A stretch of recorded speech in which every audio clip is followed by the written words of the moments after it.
அனைத்து இந்திய அண்ணா திராவிட முன்னேற்றக் கழகம் தாக்கல் செய்துள்ள எஸ்ஐஆரை ஆதரித்து தாக்கல் செய்த மனுவில் என்ன சொல்கிறாங்கன்னா, நாங்கள் ஏன் எஸ்ஐஆரை ஆதரிக்கிறோம் என்று சொன்னால், பல்வேறு போலி வாக்காளர்கள் தமிழ்நாட்டில் இருக்கிறாங்க.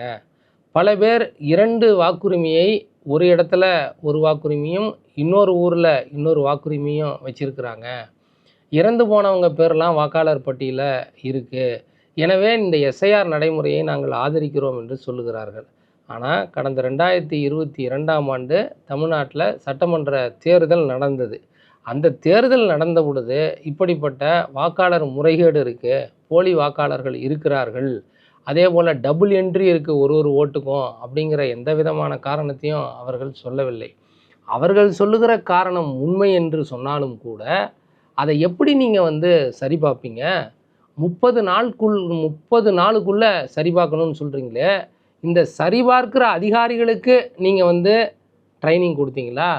எப்படி சரி பார்க்கணும், எப்படி அப்ளிகேஷன் கொடுக்கணும், என்ன மாதிரியான ஆவணங்களை நீங்கள் வாங்கணும், அதே போல் இந்த ஆவணங்களில் ஆதார் கார்டை ஒத்துக்கணும் ஏற்றுக்கணும் அப்படின்னு சொல்லி உச்சநீதிமன்றம் உத்தரவிட்டிருந்தது. ஆனால் ஆதார் கார்டை நாங்கள் ஏற்றுக்கொள்ள மாட்டோம் என்கிறார்களே. இந்திய அரசாங்கம் கொடுத்தது ஆதார் கார்டு, எல்லாத்துக்கும் ஆதார் கார்டு தான், நீங்கள் குளிக்கணுன்னா கூட ஆதார் கார்டை காட்டிட்டு தான் குளிக்கணும் அப்படின்னு சொன்னாங்க.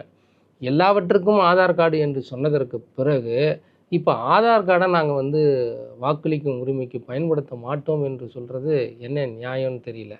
அதிமுக ஆதார் கார்டை ஏற்றுக்க மாட்டுறாங்களே அப்படின்னு எந்த விதமான கருத்தும் சொல்லலை. என்ன சொல்கிறாங்க அப்படின்னு சொன்னால், போலி வாக்காளர் இருக்கிறாங்க, இரட்டை வாக்காளர் இருக்கிறாங்க, இறந்து போனவர்கள் வாக்காளர் பட்டியலில் இருக்கிறாங்க. அதுக்கு தான் லோக்கலில் பூத்தில் ஏஜெண்டாக இருக்கிறவங்க அந்த ஓட்டு போட வரும்போது, எப்போ இறந்து போனவங்க பேரில் நீ போறியான்னு சரி பார்க்குறதுக்கு தான் பூத் ஏஜெண்ட் இருக்கிறாங்க. அந்த முறையே போதுமானது. எனவே 30 நாட்களுக்குள்ளாக எப்படி சாத்தியமாகும்? 6,18,00,000 வாக்காளர்களை இந்த அதிகாரிகள் எப்படி சந்திக்க போகிறார்கள்னு தெரில. ஒரு நாளைக்கு 500 வாக்காளர்கள் என்கிறார்கள். ஒருவேளை இதுவெல்லாம் ஒரு சம்பிரதாய நடைமுறையாக அறிவித்துவிட்டு அவர்கள் ஒரு அரங்குக்குள்ளேயோ அல்லது ஒரு அறைக்குள்ளேயே உட்காந்து நாங்கள் போனோம், சரி பார்த்தோம், ஏன்னா ஃபைனல் டெசிஷன் எடுக்கிற அதிகாரம் ஒரு அதிகாரிக்கு அதில் கொடுத்துருக்குறாங்க, ரிட்டர்னிங் ஆஃபீஸர்னு. அந்த அதிகாரி ஒரு வேளை நான் போனேன், திருமூர்த்தி கிடையாது, அவருக்கு ஓட்டு இல்லைன்ட்டாருன்னா நான் ஒன்றும் பண்ண முடியாது. நீங்கள் போனீங்களா என்பதை சரிபார்ப்பதற்கு எந்த விதமான செக் அண்ட் பேலன்ஸும் இல்லை. நான் படிவத்தை கொடுத்தேன் அப்படிங்கிறதுக்கும் அக்னாலஜ்மெண்ட் எதுவும் கொடுக்க மாட்டீங்க. எனவே எந்த விதமான நியாயமான காரணமும் இல்லாமல் 30 நாளுக்குள்ளே 6,18,000 வாக்காளர்களை நீங்கள் சரி பார்க்கணுன்னு சொல்கிறீங்க. அந்த சரிபார்க்குற அதிகாரிகளுக்கும் எந்த விதமான ட்ரைனிங்கும் கொடுக்கல, எந்த விதமான ஏற்பாடும் பண்ணலை.